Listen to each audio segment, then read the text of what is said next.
Da última vez eu falei do Dom Juanismo e eu quero retomar o tema para me aprofundar nele. Vou fazer isso através da questão de uma consulente. Questão: gostaria de entender um homem que joga charme, conquista e depois recua. Será para se autoafirmar ou por medo de entrar no próprio jogo? Certos homens se arrumam, se perfumam, dando a entender que estão interessados. Quando você faz o mesmo e mostra interesse, eles simplesmente somem. O que acontece? Que homem é esse que seduz e desaparece, me pergunta você.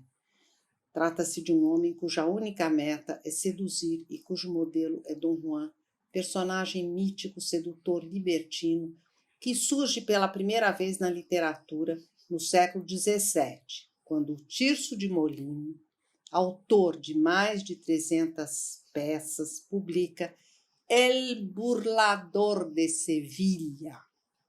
Da primeira à última cena, o personagem se ocupa das suas conquistas, passando sem mais de uma duquesa para a filha de um pescador, de um comendador e para uma camponesa.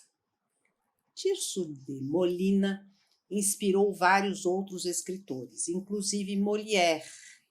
Na peça do dramaturgo francês, datada de 1665, Dom Juan é um monstro de cinismo e de orgulho. Faz pouco das lágrimas de Elvira, por ele abandonada, e faz pouco da credulidade de camponesas humildes com as quais ele promete se casar. Só o que lhe interessa é conquistar e seguir em frente. Dom Juan passa de uma para outra mulher e não se fixa em nenhuma. Para ele, o amor é uma armadilha a ser evitada. Procura suscitar a paixão, porém não se apaixona, pois só gosta de si mesmo e tanto mais quanto mais mulheres ele conquista. A cada vez, ele conta menos uma, ou seja, uma a menos para seduzir. Trata-se de uma contabilidade evidentemente narcísica. O fato é que esse personagem, cujo descaso pelas mulheres é claro, atravessou os séculos e continua a ser um arquétipo da virilidade. Por isso você topa com ele, mas só se envolve e se decepciona, pois deseja confiar nos homens como supostamente confiou no seu pai. O desejo de encontrar um substituto do pai explica a credulidade das mulheres diante de Dom Juan, que as explora para se realizar. Mas o que é a credulidade? Tem a ver com a tendência a acreditar em tudo que é dito por alguém visto como um protetor. Tem a ver com a negação da realidade, e esta negação existe por causa da onipotência do desejo. A onipotência nos torna cegos para a realidade. Como diz o adágio popular, a paixão cega. E a bem da verdade, não é só a paixão amorosa que cega. Se nós pensarmos nos acontecimentos políticos atuais, podemos afirmar com base na realidade que o poder também cega e desvirtua. Como é possível que, diante da pandemia, o governo federal tenha sido contrário ao isolamento social? Como é possível ter privilegiado o lucro em detrimento da saúde e da vida? O que a pandemia descortinou é que nós estamos sujeitos ao vírus da indiferença. Ele não é datado de hoje e não deixará de existir amanhã. Num livro chamado Manhas do Poder, eu focalizei o poder para saber como ele surge e em que ele se sustenta. O poder se realiza através de uma série de táticas. Molda-se na guerra e tem a ver com o Estado. Daí a identidade entre poder, punir, interditar e censurar. Atos que se efetivam através de uma violência explícita, mas ainda de uma forma subreptícia, de uma empresa tática velada, como a que supostamente está sendo preparada no Brasil, onde o governo se militariza cada vez mais. Quero diferenciar o poder da autoridade. O que caracteriza o poder é o autoritarismo, que se funda no dogmatismo. Quem encarna o poder se apresenta como detentor de um saber absoluto, cuja verdade é incontestável. O que ele espera dos outros é a credulidade.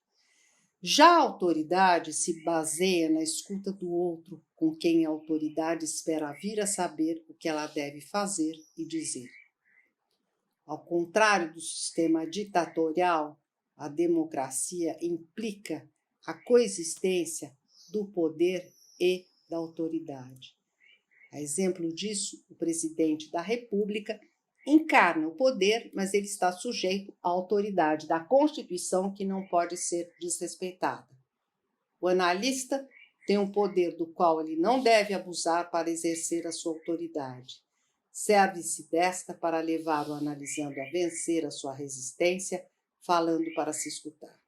A resistência à análise é normal, porque não é fácil se confrontar consigo mesmo, assumir a responsabilidade dos próprios erros. Antes da psicanálise, o método usado era o da hipnose, que nega ao paciente a liberdade de participar ativamente da cura. Freud subverteu a clínica, tornando o analista tão dependente do paciente quanto este daquele. O papel do paciente passou a ser ativo e, por isso, Lacan substituiu o termo paciente por analisando. O trabalho dele foi feito em nome de um retorno a Freud, cujos conceitos ele valorizou.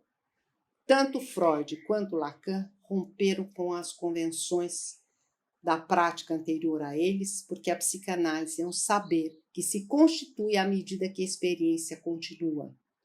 Freud reviu incessantemente a sua teoria e a obra dele tem 24 volumes. Lacan introduziu na prática a chamada sessão curta.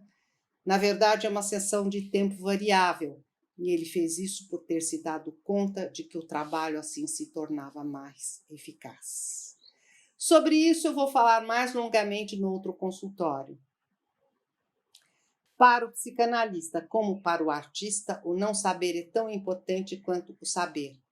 Quem suporta o não saber pode fazer descobertas, e isso é importante nos diferentes campos do conhecimento. Há entre a psicanálise e a arte um grande parentesco. Lacan, inclusive, dizia que não era suficientemente poeta para ser um grande analista. Considerava que a psicanálise é uma arte e procedia na sua prática como artista, levando o analisando a desvelar o que até então estava encoberto. Para ele, a história de cada um de nós é uma epopeia e Lacan dava a ela a devida importância.